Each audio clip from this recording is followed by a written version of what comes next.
Hello guys, good morning. Umaga po dito sa Israel ngayon guys.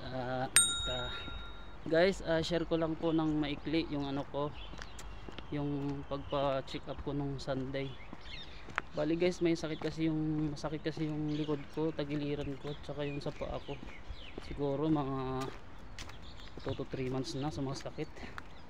Kaya hindi ko na po siya kayang indahin araw-araw, lalo na po nagtatrabaho tayo. Hindi na po healthy yung ganun. So kailangan na natin nagpa-check up guys. Guys, sabi pala sa akin ng doktor, baka daw may kidney ako.